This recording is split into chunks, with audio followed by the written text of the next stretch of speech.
Singh, your podcast host, and I'd like to welcome you to the mi-brandHQ podcast, all things personal branding for career acceleration. This podcast is for talented, ambitious career professionals like you who are wanting to be perceived as a thought leader, to be top of mind to those that matter, and to make an impact and stand out, be that in your team, your organization, or your industry, and to be inspired by other successful leaders. I will be interviewing high-achieving career professionals who have carved out a successful career in their field and are open to sharing their career journey, their challenges, their learnings and insights with you, someone who is looking to establish your personal brand and accelerate your career. Through my personal branding and coaching practice, I enable career professionals primarily in the technology industry to earn more money, to increase their salary. In fact, I spoke to all of my past clients that I've worked with over the several years and learned that actually overall, they've received an average of 47% increase in their package. Wouldn't that be a great place to be? They've also all achieved at least one, if not more, promotions or moved on to a higher level in their career at another organization. And they're looking to advance their career while showing up as the best version of themselves. If this sounds like you, then do reach out to me and let's have a chat. And why do I do this? Well, during my corporate career spanning 25 years, I quickly realized that hard work alone was not enough to get me to where I wanted to be and the success that I strive for. And my belief is that hard work, coupled with creating and establishing a strong personal brand, can both influence and accelerate your career and get you to where you want to be. In today's episode, I'm speaking with Tom Popel. Tom has spent 13 years in the tech industry, working across EMEA, Asia, and the US. Currently, he's a director at Workday, working in their software alliances organization. His focus is on growing public cloud and strategic partnerships, as well as building, incubating, and launching new partner programs for Workday. Tom has worked across numerous functions throughout his career, spending his first 7 years in various roles centered around enterprise, client sales, and customer success, before moving into strategic partnerships.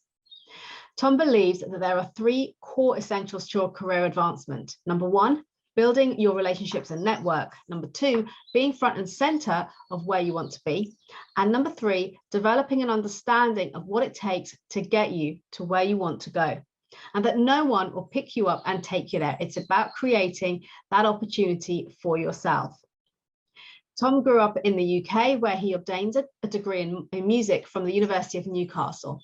He lived in Prague for several years before moving to the US. After stints in Chicago and Milwaukee, he now lives in Tacoma, Washington, with his wife, 2 daughters, and their dog. He spends his spare time traveling, hiking, training in Brazilian Jiu-Jitsu, and making music.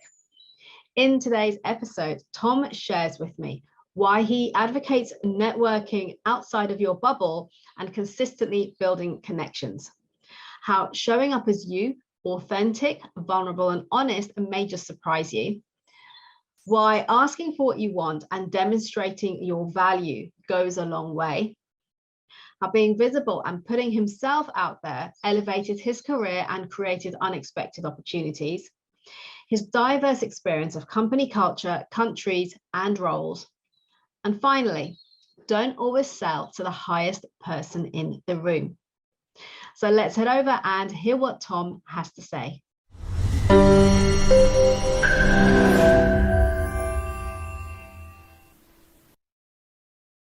Tom, hi there, and welcome to mi-brandHQ. How are you doing today? Very well, thank you for having me. Oh, it's an absolute pleasure, and I'm really looking forward to this conversation. So first of all, I'd love you to share with me your journey to where you are today.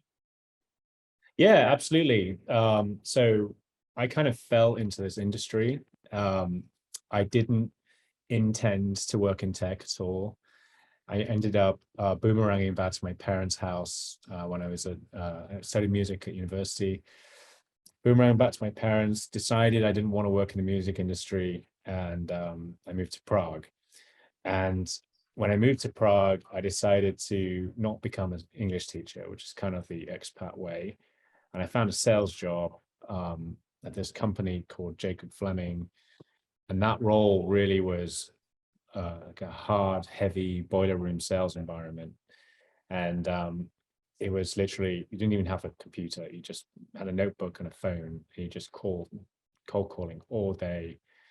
All you heard was no. It was really hard. But I learned a lot. I did that job for about a year. And then I went into recruitment and ended up working for Hayes and doing some contingency work with them, helping to recruit developers for Barclays Bank, who were opening up a development center at the time. And then the recession hit, got made redundant from Hayes, and I actually interviewed with Concur for kind of a market development role, which is essentially, kind of not quite cold calling, but setting up appointments for sales reps, kind of the entry-level sales role in tech. Some companies call them BDRs, SDRs, MDRs. So I interviewed for that role, and a friend of mine kind of reeled me back into recruitment to work for an executive search firm. And the experience there was they kind of sold me a bill of goods going into that company, saying they were doing really well. And it turned out day one, my first day, they have a team meeting, and the head of the office said, "It's our worst week in our 7 years in business." So, sat there and thought, what am I doing here?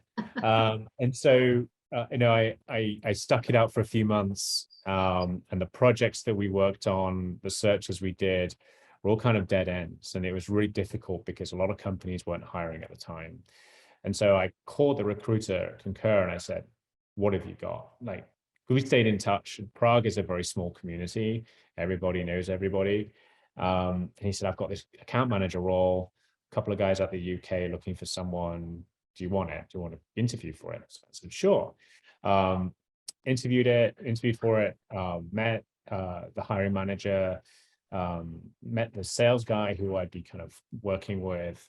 And within a couple of weeks, I got an offer. And for me, my kind of business world experience was just sitting in an office, calling people, and just kind of doing like basic admin work. And I kind of got thrown into this world where they're like, here's your corporate credit card, getting on a flight to London tomorrow. You're going to go meet a bunch of accounts and do all this kind of stuff. So it kind of leveled up pretty quickly. And my team was... How did that feel for you, having done what you'd already done, like completely different environment? Well, how did that feel? It was exciting, actually. Going on business trips for me at the time was like, oh, this is pretty cool, and gets to go to the UK. I have friends that obviously grew up there, friends there, family. So I can kind of like divvy up my time a little bit, and not stay in hotels on company dime, but my flight's covered because I'm there for work. So it was pretty exciting to go and do that. Although I was staying in Slough, where the head office was. And if anyone knows the Copthorne Hotel in Slough, it is not a nice place. It's right next to Heathrow. You can see planes coming in. It's just, yeah, it's a depressing place. But it was an exciting switch, and previous to that, I was working with like just Czechs and Slovaks and Russians and Ukrainians, and it's kind of a hodgepodge of expats that live in Prague. And so I was back to working with Brits mostly, and that was kind of a different change of pace too. And so I spent about a year and a half doing that role, and my girlfriend and I at the time decided to get married and move to the US. She's from the States, so we got married in Prague, flew over, and ended up landing in Chicago. And I was able to transfer within Concur and got a job as an account manager in the States. So they were building out some new teams, and I was very fortunate to join one of those teams and start to do the role here. So tell me, sorry to interject there, just tell me a little bit about that, because people who are listening might be thinking, they may work or may not yet work for a large global company. You make it sound really easy to move from one country to the other with one company. So tell me a little bit about how that happened, for you to create that opportunity to be able to then have something that fitted in with your personal decisions as well? Yeah, so at the time, we were deciding to move. It was either, do we go to the UK or do we go to the States? And I was very upfront with my manager at the time, and I said, listen, we're thinking about leaving Prague. We're thinking about going to the UK or the States. And he was just like, love it. Tell me what you want to do. I'll do what I can to help. And so I called the global mobility team, and they said, are you an executive? I said, no. And so their response was, you've got to figure out your own visa. But if you can do that, you have the right to work in whatever. If you move to the States, we don't need to be involved. Like, you just go through HR. It's pretty simple. So I was connected to a leader in the States.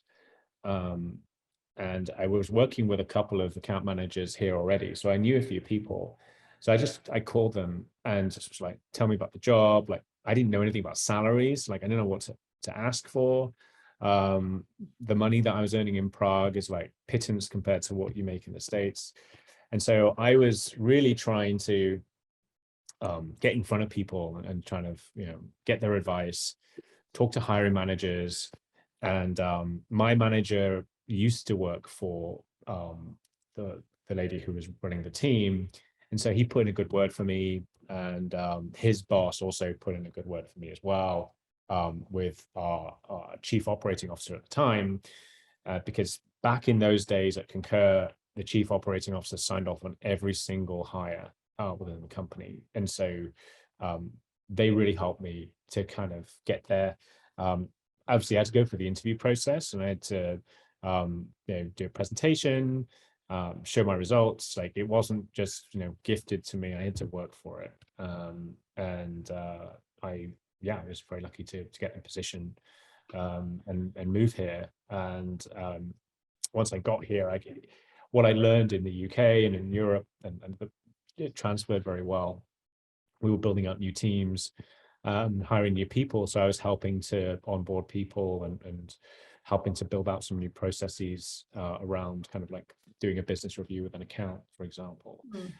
So I was very kind of involved in that, and that kind of helped me to just kind of fit in rather than just be kind of an outsider. So it was a good experience moving here and doing that. And I know that the visa process getting into the States is really difficult, and the immigration problems here are real.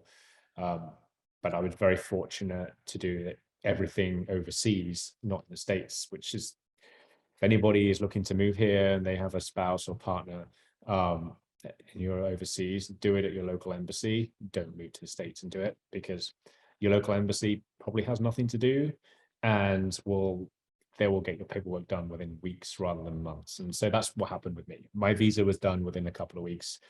I walked in and they were like, oh, we've got something to do. And so the American embassy in Prague just filed all my paperwork and just paid the bill basically. And had all the background checks and everything, but made it over here without any issues. And feel very fortunate for that. Yeah, I know, because there's loads of people who give their right arm to have the opportunity to move there and work. But as you say, it's not a straightforward, handed on a plate process either. So just going back slightly there to what you said you did in terms of people you were speaking to and doing the research. What are the, let's say, one or two biggest takeaways you gained from that process of what is needed to create that opportunity? Yeah, I think it's no one's going to do it for you, right? My manager said, I'll do what I can. He did do what he could, but he's not going to hand the job to you. And at the end of the day, nobody knows me, right? The only people that knew me was one of the account managers that I worked with and a couple of sales reps who ended up becoming executives at that company later on. But like, I was like, I need to get in front of these people and really understand and stand out, because I'm not even in the country. Like, I can't fly to the office and do the interview in person. And they did it over the phone. It was before Zoom. And I think they bothered with Skype either. So we just ended up, I just had to like put myself out there. And I think that's half the battle in this world in regards to people trying to get promotions and get the job that they want and in companies they want. You really have to kind of get in front of those people and be top of mind, because if you're not going to do that, you're just another number. You're just another candidate in that world. And it can be very fortunate that you have people that back you and support you and put in a good word for you, which is great. But you have to kind of back that up as well and show up and say, hey, at the end of the day, I want that role. I'm going to go and get it, and I need to make sure that everybody can see that I am who I am, and I can deliver something for that team. And that kind of has happened a few times in my career, where later on, Concur was at the stage of building out a set of verticals, and in higher education, it was a challenge for Concur for many reasons. They just didn't do very well at selling in that space, and they later learned that essentially it's a community, and so you have to be a part of that community. You have to have an advisory board. You have to have people on the inside talking you up. You need a new implementation methodology. You need a new way of selling. And the leader of that group, it just started off with a very small sales team, and they were a year in, and I was watching them, and I was at sales kickoff, and everybody crushed their number. Everybody's doing really well. I was like, I want to be part of that team. They're going to expand it. They were hiring for another account manager. And so I called the sales director at the time and said, tell me about what you're doing, and tell me about higher ed. Like, why is it so difficult? And I just showed an interest and kept talking to him and kept like asking for advice. Like, what do I need to do? How can I help? Is there anything that I should be thinking about if there's a role that's open? And I had a friend who also was on that team who put in a word for me. But I asked him questions too, and just you've got hundreds of candidates applying for that role, but you're the candidate that they've already done most of the work with, right? You've shown an interest, you've put yourself out there, you've seen that role and said, all right, I really want this role. It's not just another application. And so I think it's important that people consider that when they start looking for new roles, because most tech companies are 1,500 to 3,000 people. And so recruiters, they don't know you.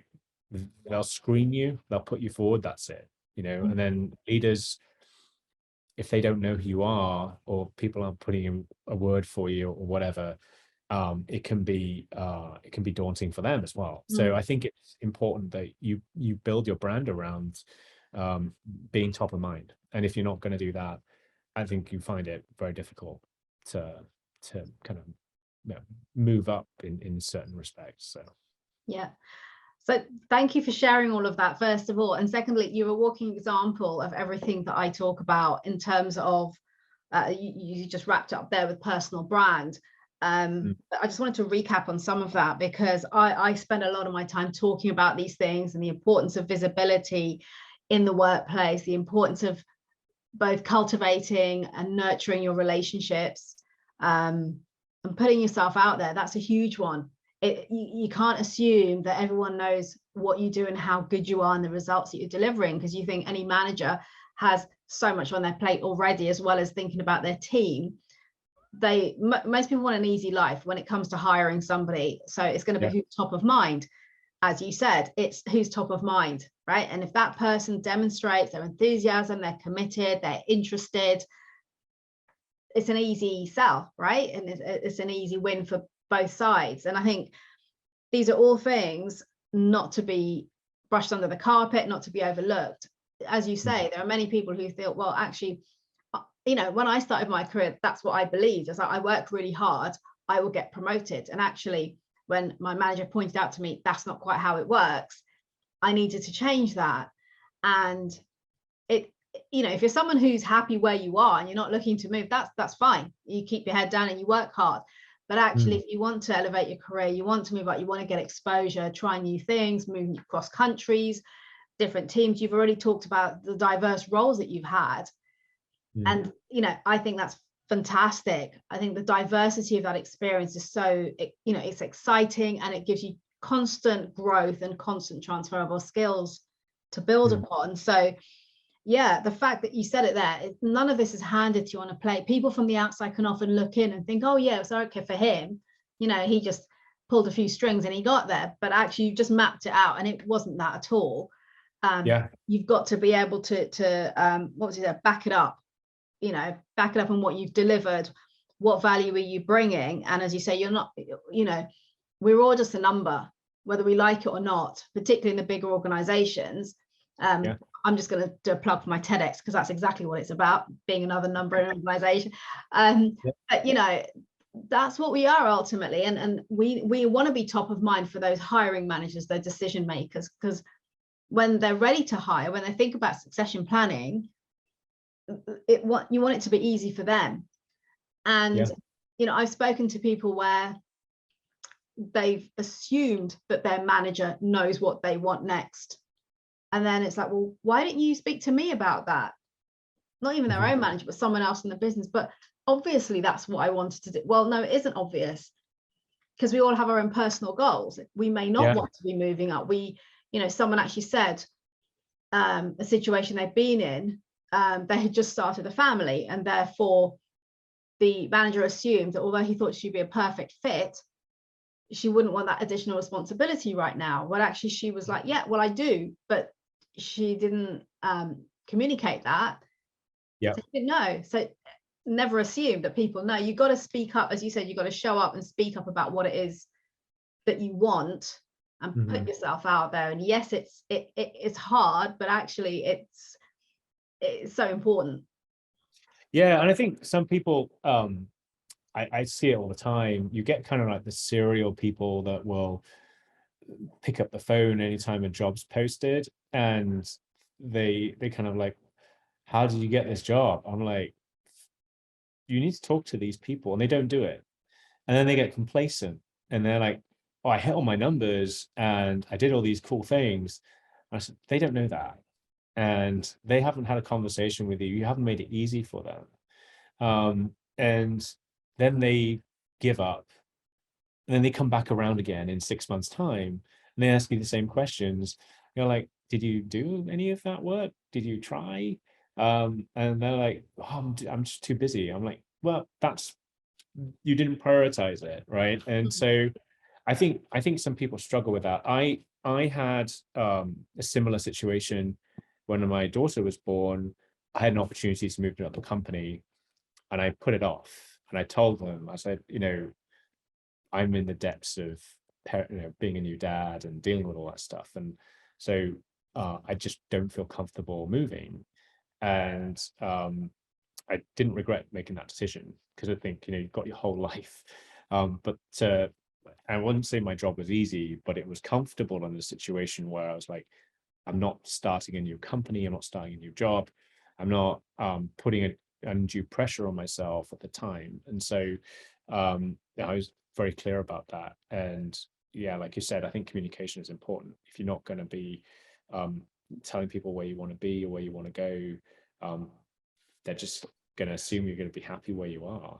So yeah, absolutely. So tell me, what are some of the challenges that you faced during your career that you've worked through to overcome? Or the biggest one, maybe.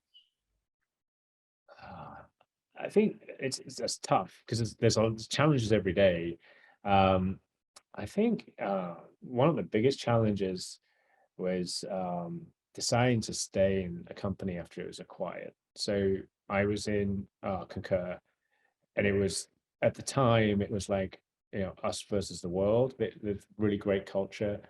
And then suddenly we all got an email saying that SAP was buying Concur, and everyone's like, this is the end. No, this is it. We're done for. What are we going to do? And I was worried that they were going to swallow up the company and chop it up and get rid of people and all the rest of it. So I struggled with like trying to deal with whether I wanted to stay or where I was going to go. And I got a kind of an invaluable piece of advice of like, just sit it out and see what happens, because people are going to leave, jobs are going to come up, and that could be an easy way for you to move up. So that's what I did. And I did move up because people had left. And so it wasn't, say, like a big career challenge, but I think the challenge of like being patient in a situation like that was very difficult. And so, yeah, sometimes when you think that you need to like jump ship, don't, just try and wait it out a little bit. And I had the same thing with a manager where the new manager came in, came in to run the team. And it's very difficult, I think, because he came from outside the company, obviously a different style of working, and he wasn't used to managing employees that were, one, remote, and two, kind of at the level of career. He was used to managing people out of college. So he was used to sitting around a phone bank of like managing people like in person. And our first meeting was, I don't know what you do all day. Like, I have no idea what you do, and I need you to tell me everything you do. And the alarm bells started ringing. And I'm like, this isn't going to go well, right? And so he made us all fill out these spreadsheets of things that we were doing. And I'm like, this is my first sales job. This is just being micromanaged. Like, how many calls did you do today? How many emails did you send? Like, I'm not in that level of my career anymore. I shouldn't be treated that way. So and that's when I was like, I'm leaving. Like, I'm out. I can't work for this guy. And my wife basically said, you need to sit this out and just see what happens, and don't make any rash decisions, and take your time with it. And so I interviewed with a bunch of companies, and I at the time I was like, all right, I got to sit this out for a little bit and wait. And so I did, and his attitude changed fairly quickly. I think he realized kind of the position he was in, the team that he was managing, and we didn't put up with it. And we weren't aggressive with that. We were just like, that's not how we work here, in the most polite fashion. And I think his leadership talked to him. And at the time, I knew a lot of people in leadership too, so we talked. But at the same time, I think it was difficult, because 99% of the time people leave because of a manager, right? So I was very close to just jumping ship, and I think that would have been a big regret. So the challenge is, I think, is just staying patient. Like, if you're not going to be in that situation, if you're not, you can make rash decisions that could really affect your career. And so I was grateful for another piece of advice from my wife this time, like, just sit it out, be patient, see what happens, rather than make a rash decision and mess it up. So yeah. And I think in that it took me back to when I was at Electronic Data Systems, EDS as it was, and like the best thing ever.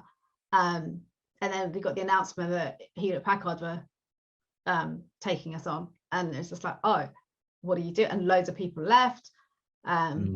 I stuck around, and actually then had opportunities that I probably would never have dreamt of before that come to me, because I stuck around. And the other thing I think, taken away from what you just explained, is being adaptable. Being adaptable to different managers and to the change, because culturally, EDS HP was so different, so different in their approach, and it's then trying to work your way around it and manage change, because nobody typically likes change, but actually if you can be adaptable to it and manage it effectively, then it can work. And you have a great example of that with the changes that you've had through your career in terms of the different types of companies, the roles. countries, and being able to adapt to that. What would you say as like your kind of big takeaway from that of being able to do that and integrate and making that kind of easy? I was like, easy is probably not the right word, but you know, it works. Yeah, I think I'm just so used to it now. You know, it's just become like part of my kind of way of working and way of like moving around. You know, I live in the States, but I've lived in 3 cities here in the last 11 years. Like since I graduated from university, I spent maybe 6 months back at my parents' house, and I haven't lived in the UK since. And so like it's just become part of like what I do and how I've operated, and I feel very comfortable with it. So I think, you know, when you see these things coming, it's just don't jump, don't make that initial run. Just stay patient, stay with it, and kind of see where things lead. Because if you're not going to do, if you do that, you could really regret making that move. And I've seen so many people boomerang back because they've gone somewhere else and like, this isn't what I was expecting. I didn't actually like the hiring manager. I just had to get out. And there's a lot of that, you know, people just like leave. And it's like, yeah, you know, Concur, they had a really great executive leadership. Raj Singh, Steve Singh, and Mike Hilton, they founded the company. Raj Singh is like, he's almost like a cult leader for people at Concur. He was like the culture, like the most approachable guy, the nicest human being you could ever meet. Everybody wanted to be around him. And when he left, and when he went to another company called Accolade with a couple of other people, a lot of people moved with him because it was him, right? And it was his culture. He kind of built that in Concur, and it's fascinating to watch, like how people kind of follow leaders and people that they want to be with. And when he did leave, there was kind of a gaping hole, but there was a ton of people there that were there before, and there were people in that company that were still doing the same things every day. Their personalities haven't changed. Like it's very easy to kind of see that and go, oh, like culture's gone a little bit. You know, you are part of SAP, like you have an I number. People working at SAP know what an I number is. Like that is kind of like, you get swallowed up, but you're still working with the same people every day. And I think people have to kind of realize that is, you know, people will leave, but not everyone's going to leave. And, you know, you took that job because you like that job, or you're looking to move into another job because you wanted to go and do different things within your company. So I think taking a step back, realizing, you know, taking a lay of the land and take your time with it is far more important than just jumping it and making a rash decision. So yeah, really, really good advice. And it actually just brought to mind what I will say is a mistake that I probably made at the time. And this was very early on in my career when I was an accountant, and I had joined an amazing global management consultancy, sort of an HR consultancy. And I had a manager who literally, I mean, I was working sort of 17 hours a day. It was just ridiculous. I was a contractor initially with a view to going permanent. And I was in the middle of studying for my finals, and I kept going, and she would march out 5 o'clock, and I was there till like 10, 11 o'clock at night every single day. And I ended up failing my finals, not surprisingly. And I wanted to resit them and just pass and get the exams and the qualification out of the way. And you know, I had a conversation with my dad and spoke about it, and I just thought, you know what, I'm going to leave and I'm going to just focus on doing my finals. And so I resigned, and my manager, who I think was a financial controller, actually came over to me and said to me, a piece of advice I'm going to give you is, if you ever find yourself in a situation like this again, because he asked me like, why am I leaving? He said, speak to somebody first. If your manager's not listening, go speak to somebody else, because maybe we can address it and we can fix it. And it's a real shame that you've made this decision. And that stuck with me because I thought it was a bit of a rash decision. I was annoyed, I was frustrated with the whole situation, but I didn't, back then, I didn't have the confidence to speak up and say anything. So I just went ahead and made what I then look back on as perhaps a rash decision, when I could have probably gone and spoken to him about it and something could have been done. So yeah, learned. I think now companies are much more open to taking that. The employee experience is very, very important, especially in this industry. And so companies are trying to make themselves far more open to having you speak up. You get employee surveys, they're anonymous. You're rating your manager once a week. There is an opportunity for you to speak up without feeling like there's going to be retribution, right? So but still I think people feel pressured not to speak up as well, especially I think in maybe male dominated environments where women feel like that they can't speak up, or people from different cultures and backgrounds, especially in tech. People from all kinds of countries are mixed up in these companies, and so I think people feel like they're not maybe heard, even though they're there. And so I think it can be difficult for people to speak up, but I think now more companies are creating opportunities for people to do that. I can get that regret. I think it's hard to say something like that because it's not a natural human thing to do. It's and most of us are people pleasers, right? And especially in the workplace, it can be quite a rigid environment, and you don't want to be one that's kind of out to complain and have a target on your back because of that. And so it can be difficult, but I see the shift. I see the openness that companies are offering, and hopefully it helps other people. Yeah, most definitely. So in terms of advice either you've been given or that you would give to someone else, what would that be? What's the best thing, the sort of biggest takeaway for you in all that you've done? I mean, you've had still fairly young in your career, I'd say, and you've done so much and moved countries and so forth. So what's the kind of big takeaway? I think there's a few things. One, don't be afraid to be yourself, and don't be too afraid to see what people think about you. Tell the story of my interview at Workday, which was last summer, and it was an interesting situation that I don't think many people would find themselves in, or maybe they do now because of COVID.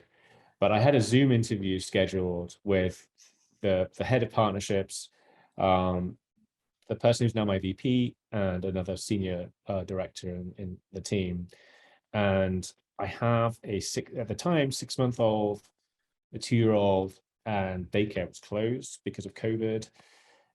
And my wife had some postpartum issues and has to go see a chiropractor last minute. So I'm like, do I cancel this or do I just kind of roll with this, reschedule it or roll with this? And I thought, I'm going to try and roll with it. If I can get the baby to be quiet, will be good. So we piled into my daughter's room, put the dog in one corner because if he's out in the room, he's barking. I've got a toddler in another corner with an iPad watching Peppa Pig, and then the baby is in my toddler's bed, hopefully trying to sleep. And I just went on the Zoom call and said, hey, just a heads up, my personal situation is a little different today. I'm gonna have some people in the room, things might happen. I might have to grab a baby, but let's do this and see if we can get through it. And they were very open to it. And they said, oh, let's give it a shot. The toddler only asked one question because she pressed a button and Peppa disappeared. The dog was quiet, and the baby was fussing like the whole interview. And so I just ended up holding her. She had a passy in her mouth, and we went through the interview. And I was very nervous. I was like, I stuffed up some questions. I don't know how, what their perception of me was. Especially, I think I kind of harkened back to maybe something that was very kind of old and conservative idea of like men shouldn't be, having kids around them and working. And so I was very kind of like worried that I'd stuffed it up. And I got a couple of glimmers of confidence from that leadership team during the interview, where the head of the team held up a little check mark that he'd written, so multitasking, like you got that. And so when they made the offer, it was really heartwarming, because it's like that tells to the culture of the company that you want to go work for. They're adaptable. They understand that life happens, and they're the leadership you want to go work for, right? Those are the people that genuinely understand you and understand situations you're going through. They see that you're human. You have kids. Things happen. You're not in the office every day. COVID has completely changed things for people, and even at that time, daycare was closed. Like we've got it down now. Like if it happens again, we just split our days and make it happen. But like back then, it was like we're figuring everything out. And so for me, it was a really it gave me all the feels of like, yeah, I want to go work for these people, and getting that offer was really validating. And so I think big piece of advice is like, just be yourself in these moments.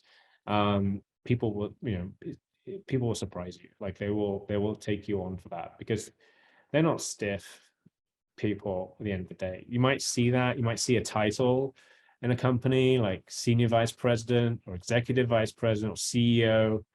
But at the end of the day, they've all got kids, they've all got families, they've all got lives outside of work. They deal with the same problems you deal with. So if you can connect with them on that level, I think it's really important. So don't be too stiff, and be yourself in those situations, and be upfront about it as well. Like I said, if you want to change this time, I'm happy to, just want to let you know. And they were like, let's just roll with it. And that was really cool. So yeah, it was an interesting experience. They talked about it in our sales kickoff. So it was it's going to be a story that's going to be told for a while, I think. But yeah, it was definitely something that I'm sure a lot of people have experienced. But yeah, that's my takeaway, my advice there. Yeah, and that's fantastic advice. And be yourself. And we're all human, we're all real. And I think that's probably become so much more open and obvious since COVID, since remote working, and people have their life going on. It's much harder to separate the two now, and to walk into an office and put on that persona, and leave, and then have life happening outside of all of that. And yeah, I've had both my kids join Zoom calls, because it's life, we're all there. And it, even if it's just a regular meeting, it breaks the tension a little bit, and everyone cooing over your kid. It's kind of nice. But yeah, that's kind of it's COVID. There's probably one of the good things that have come out of COVID. Like you have this more of a human, like more of a real human interaction with people, even though you're stuck at home, even if you're on Zoom. People really see you and your life, because a lot of people before COVID, I think people were very stuck in this work mode all the time, and you get a gloss of like chit chat at the beginning, like the niceties before you get started on a call. But I think now people are very much like being more real about themselves and their lives with their colleagues, and right. Yeah. And in fact, I was attending a personal development training this weekend, just gone, and there was about 140 of us on this. And one of the things, it was very intense and very challenging. And one of the things they asked us to do is to go and have a conversation with someone and be authentic, because authenticity is about being authentic about your inauthenticity. So where are you not being authentic in areas of your life? You still with me? Yeah, that makes sense. Yeah, you got, it's a bit of a brain whatever, but yeah. And everybody who came back and shared after doing that, every single person was really shocked, including myself, from doing that exercise. So from that experience, because there's that whole, whether you call it a mask or whatever, it's the way that we show up. And yes, we think we're putting on a persona that works for other people, but then it creates a wall which has people responding to us in a certain way. Yeah. How we're showing up. And I've had definitely experiences like that in meetings with customers. We had a situation where one of my accounts was a very big 10 university here in the States. I'm not going to say who they are, but they were doing a really bad job with what they had. They didn't invest in the product. They didn't invest in being part of the community. The people that were managing from their side were administrators that, in higher education, on the operations side, people are like job for life, right? So they don't want to disrupt the equilibrium. They don't want anything to happen. And so we were in a situation where they kind of looked at us and said, you know, how do we improve a few things? And I said, you need to improve everything, but we need to talk to your executives because we haven't got a relationship here. So they got us a meeting with the head of finance, and I was there with the sales team, the sales leader from our company, and their administrators. There were about 5 people in the room, and there's this diagnostic that you can run on their implementation and their configuration that kind of pokes holes in what they hadn't done. Like, you didn't launch the mobile application, which is like the most basic thing you can do to create a better user experience. And users were complaining about it. You didn't run a card feed through the software because it was concurs as expense, right? So card feeds are great for audit and for control around expenses. Really basic stuff. They didn't do any of that. And so we sat down with the head of finance, and she was the one who bought it, but she had no relationship with Concur since then. And I kind of laughed. I laughed in the room and said how terrible I said, you guys suck. Like, we don't even put you on our marketing slides anymore because we don't feel that you're at that level. And that was kind of an authentic response. And the sales director said, I can't believe you just laughed at her, like, after the meeting. And I said, well, I didn't laugh. I kind of laughed at the situation because it was kind of surreal that you've got this Big Ten school that is everywhere. You know, one of the biggest stadiums in the country. They are like, everybody wants to go study there, and yet operationally they're a joke. And so you kind of had to like humanize the experience a little bit and just say, you suck, but we can help you, and this is what you need to do. And she said, well, what do we need to do? Like, how can we be better? And I said, you need to do some consulting hours with us. It's going to be it's like, how much is it? It's like $5,000 for a company, like for a school like that. It's nothing. It's just like, done, right? What's next? And so we just inadvertently opened the conversation by just being like, yeah, you suck. And most people, like, and I've done it in other meetings where I've just been very stiff and rigid and very kind of like to the book on questions and responses. And I was just in that situation like, this is a joke. Like, you got a team who are really nice people, but they're stopping you from progress. And then you've got all these other things that you could have happened too. And it was, and she said to me in the meeting, she said to us in the meeting, oh, well, our dean of engineering called your CEO. And I looked at sales director, I'm like, what just happened? Like, this is not good. And so I actually emailed our CEO expecting nothing back. And he called me like about a minute after I sent the email, and I was like, this is a 425 number. I was in Chicago at the time. And I answered it, and he said, "Hi, Tom, it's Steve. It's Steve Singh." And he's like, yeah, they're trying to shake me for some money. And I said, "But I'll only, help out if it's in the interests of the company. And just whatever you need, just give me a shout." Like, and it was like, you're like CEO called account manager, right? It was like opposite ends of the business. So you've got all these little nuggets of like real human interactions in that respect, and it was kind of cool to get that call of like, yeah, they did call. He could have just ignored my email.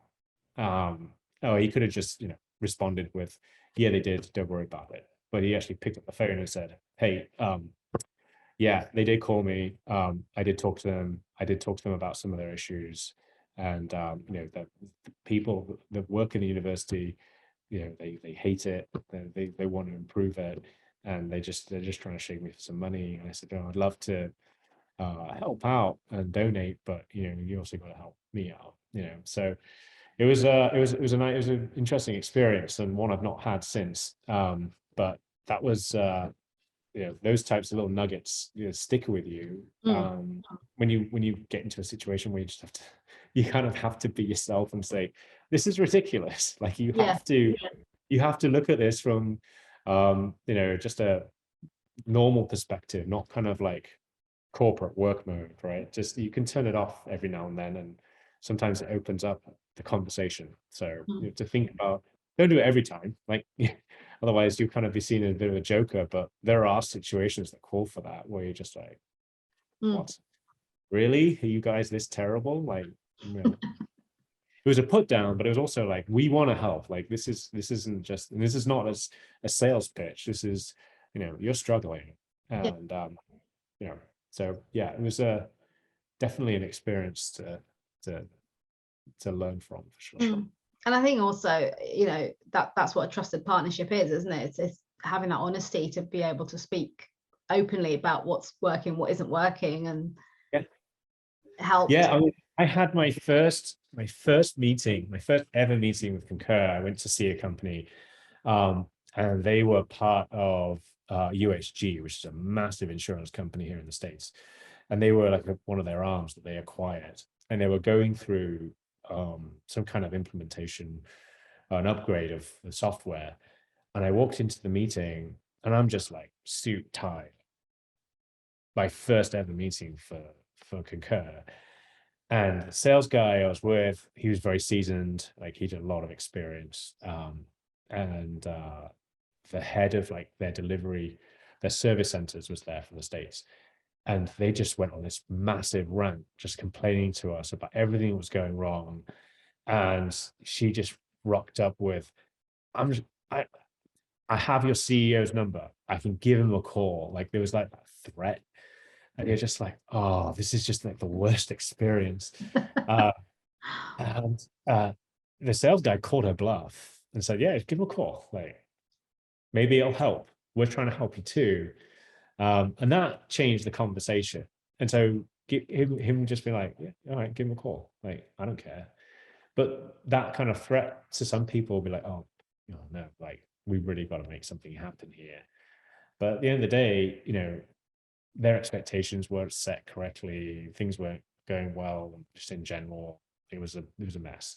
And I saw her at a conference like 5 years later, and she remembered the conversation and the situation, and we joked about. She's like, "I was never going to call him." I was like, we know you weren't going to call him. Like, don't." It's just like, I don't normally do that. I was just upset, and it was a frustrating situation. I'm like, yeah, that. But yeah, so it's funny when you can look back on those things and talk to those people like, "Yeah, I was never going to do that." Like, it's just it was my work mode, right? So yeah, that was another fun one. Brilliant.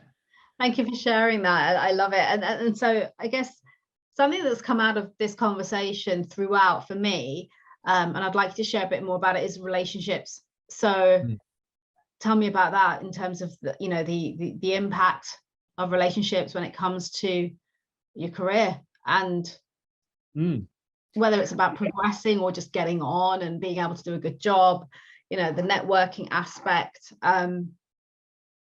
it obviously comes naturally to you. So tell me a bit about that. What have been your learnings from that? What can you share? Yeah, I think it's I've been very fortunate to be in roles where I'm very cross-functional. The role I'm in today is highly cross-functional and highly exposed. So you have to be able to talk to people across the company. And when you're doing projects with people, people remember you and you talk to them every day, right? But I think you need to kind of keep those connections open and keep talking to people because you never know where it's going to lead you in the future. And so I made a point when I joined this company just to call as many people as I could, just to figure out like what they needed. Tell me a bit about like what your job is, what you do. Like this is a completely different organization to what I'm used to. And I think that really helps people to kind of really help me to kind of understand the lay of the land, but also get into kind of that area. And I've also kept up a lot of the relationships I've had from previous companies. I stay in touch with people. In my first manager who hired me, he's actually going to be coming here, and we talk periodically. Just you know, we'll have a WhatsApp chat or FaceTime and just keep in touch. Because I really enjoyed working with him. He's a super fun person, and we relate a lot. On, like he has a music degree, I have a music degree. Like we kind of we found different ways to kind of stay in touch. So I think the network is vitally important for people. A lot of people in tech have very extensive networks. Just from if you worked at AWS, for example, or SAP, or Oracle, you're going to know everybody and anybody. And so the people that are successful in this industry either get picked up by a leader and they just kind of they go together, right? They're people that they trust, they have their team that they want to move, or they leverage their network to kind of move into different roles. And this role that I have now was the first time I didn't leverage a network. So for me, it's kind of refreshing. I talked to a former colleague of mine. She runs a consulting firm now, and she's like, "You didn't use your network. Like, what was that all about?" I was like, "It was more about the job and the company, and I really enjoyed the people, and I got the offer without having to do that. I did other things. I had a lot of interviews. I talked to people. I talked to people in the company that I knew, but they were nowhere near the group that I was hiring for. So I couldn't leverage them for that. So sometimes, you don't always need your network, but I think that the network is very important, and the people that you talk to, and wherever you are in the company and wherever you are in your career and your position, it's important to have those connections with people, because they may not help you elevate your career, but there's also all the valuable advice and their learnings that you can get, and you're going to be the person that will share with other people, yeah, I messed up, like don't do what I did. Like, so it's very important to have all those connections, and I think this industry is vital for that. So yeah, the networks are very, very useful, and even continuing to network out of your like bubbles that you have is important as well. Like that's how I was able to move roles within other companies, is like picking up the phone and talking to people I didn't really know, and starting to become top of mind for them. So it was it can really help. Yeah. It's just when you see people that don't do that and become complacent, that's like, well, if you talk to people, it will really help elevate things for you. So yeah. Yeah, that's really sound advice, and I absolutely agree. And I think you mentioned leveraging your network for roles, and I think it's a case of, well, the network and nurturing that network is an ongoing process, not, oh crap, I need a job, right, who can I go and ask for help? Yeah. It's not quite how it works. And the other important factor there is, as well as nurturing, I mean, you mentioned about a former manager who's coming there to work now. You never know where you're going to meet people, particularly in a particular industry, right? And I've worked so I was in telco initially for a period of time when I was in finance. But, I'm still in touch with a lot of my managers, my directors, still have a relationship with them where, if they're in London, we'll meet up for a drink or a curry or something, it's like that still happens. And I think that's so important to maintain that. And it's not about, well, what can I get from them? I think it's just, you learn from those conversations, an opportunity might come up for you or for them, or Yeah. I always say, one conversation can change your life, and it could be personal, it could be professional, it could be anything. So I think for me, there's so much to come out of nurturing relationships. And as you said, people might come round again when you move on somewhere else and you find you're working with them again. So you want to keep those relationships good. And the other thing you said that stood out for me is networking outside of your bubble, because I think a lot of people tend to stay within.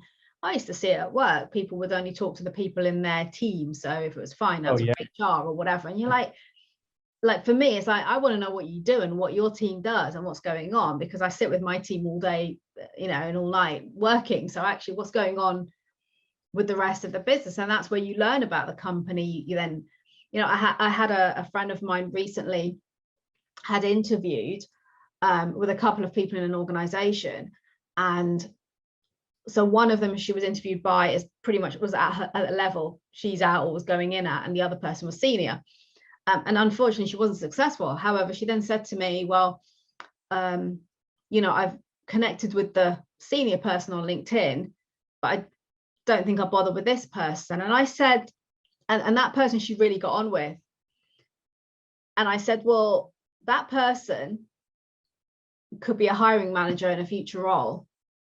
Yeah. And she's in a very specific kind of niche, right? And I said, you don't know where you'll cross paths with her again. She may be putting in a good word for you somewhere. She might recommend you to someone because you guys really got it and she gave you good feedback. She might be hiring. So you don't judge on what someone's doing right now as to where they're going to end up, right? Yeah, she interviewed them. She was part of that process, right? So clearly they valued that person's opinion. And so it's also, I learned this from when I was selling. Don't always sell to the highest person in the room, because especially in tech, because they're not going to use that software. They're just there to make a decision. And I've sat in meetings where they're not looking at you, they're looking at their team. And they're like, does this make sense? And I've seen sales reps just go in and just be like, yes, Mr. VP, Mr. Chief Operating Officer, this is what you need. This is going to help your business, blah, blah, blah.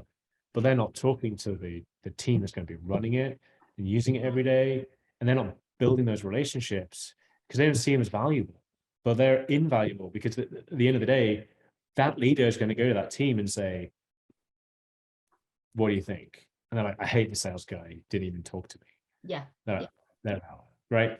So it's not just about the top at all. Like, don't count on those relationships. Everyone in a company brings value. That's why a company hired them, right? And so it's maybe it's not even just for a job. It's to help you with your current job.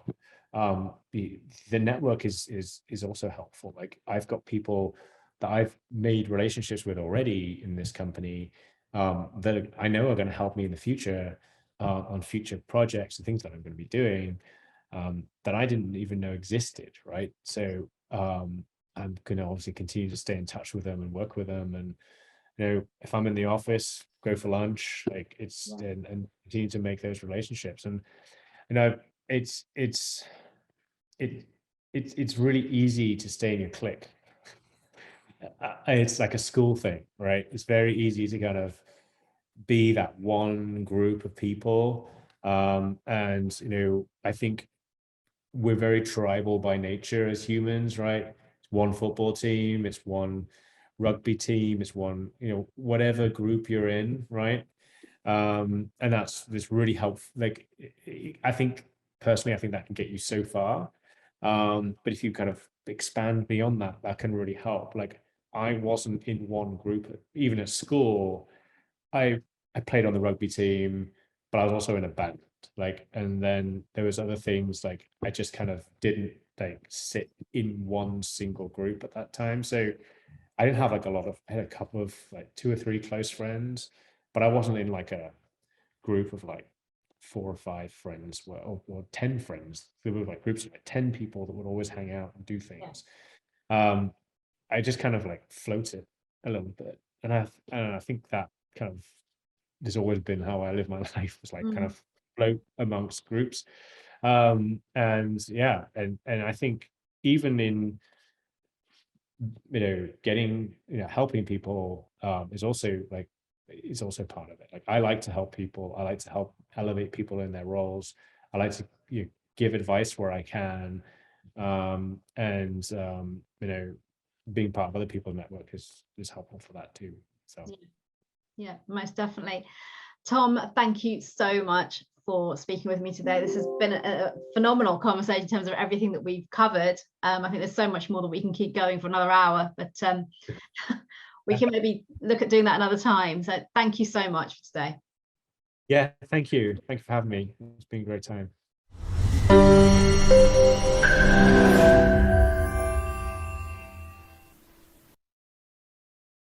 Thank you for listening. If you enjoyed today's episode, then please do subscribe to the show so you don't miss any future episodes. And remember to leave a review telling us about your key learnings and what you enjoyed the most. And do share this podcast with your friends and colleagues so we can spread the word on the importance of personal branding when it comes to your career advancement. And also ensure that others can benefit from these invaluable insights from many inspirational leaders. I will be eternally grateful. And if you are looking to earn more money, to get promoted, to secure your next role and advance your career, and would like me to support you personally on that journey to get you there, then reach out to me and let's arrange a chat. Alternatively, why don't you check out my personal branding launchpad, a group training and mentoring program.